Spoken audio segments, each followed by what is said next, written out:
I think the majority leader knows that the minority leader put a number of other issues on the table that he wanted to be included in that review, and those were rejected. They were rejected by the Speaker. They were rejected by the majority. The majority leader will have an opportunity, but there were a number of things you said, I think, that need to be cleaned up because they're just not accurate.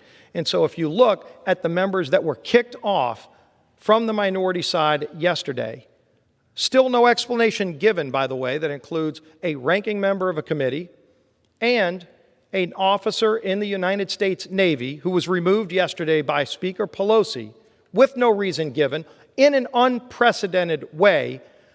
Maybe Speaker Pelosi and maybe this majority don't want to see all the facts come out because they were surely raising, those two members who were removed yesterday were raising very serious questions that ought to be answered.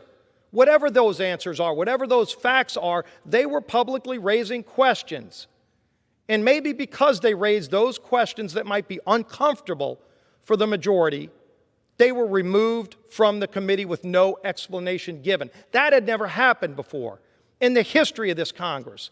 So again, if you want the facts, don't sit there and say that you want the facts if you're going to remove people who are trying to get facts, who are raising serious questions that should be answered. They raised them publicly, and they were going to raise them in the committee. And maybe because they were going to raise those tough questions, they were removed by the Speaker.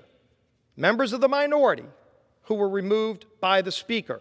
I don't know if that's the new precedent that the majority leader wants to see in the future, but I'll tell you, since the gentleman likes quoting Liz Cheney, I will read this quote from Liz Cheney. Quote, "Speaker Pelosi and the Democrat majority have no business determining which Republicans sit on committees." That is from Liz Cheney, if the gentleman wants to quote. Is that a quote about Ms. Green? That is a quote about Ms. Green, but it's a general quote about whether or not, whoever it is.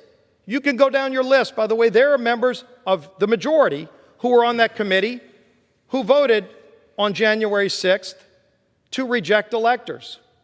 Maybe not this year's January 6th, but as the gentleman knows, every Republican president this century has had Democrats on this House floor object to electors being seated, including multiple members of the January 6th committee on the majority side. They weren't removed. In fact, they were appointed by the Speaker.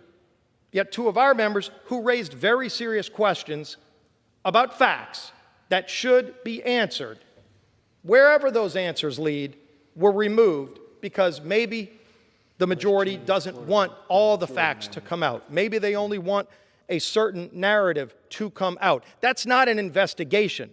That's a kangaroo court if that's the approach that's going to be taken. But the action taken yesterday by the Speaker, the unprecedented action, undermines the credibility of that commission, and it's a shame for the institution because the members we appointed were going there to find the facts, to help participate in finding the facts, and clearly that's not the interest now of this committee that was exposed yesterday in the Speaker's unprecedented action. It's not something that this institution, whether it's Republicans running it or Democrats, and as the gentleman knows, that pendulum swings both ways, but never before this year had a majority removed members that minority leaders submitted for committees. It's just not what's happened in this institution, but now it seems to be the norm because maybe some people that are asking tough questions are asking too tough of questions that this majority doesn't want to be answered.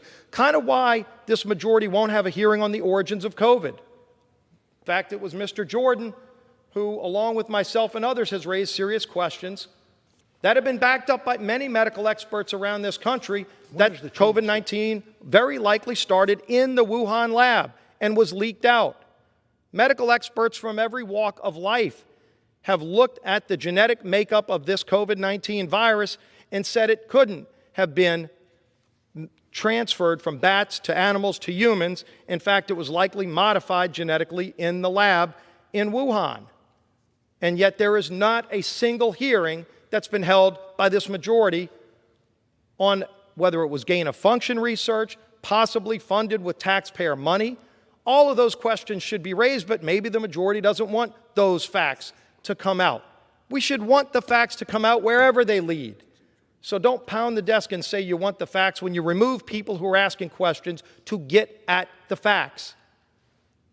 Shouldn't be a one-sided question and argument.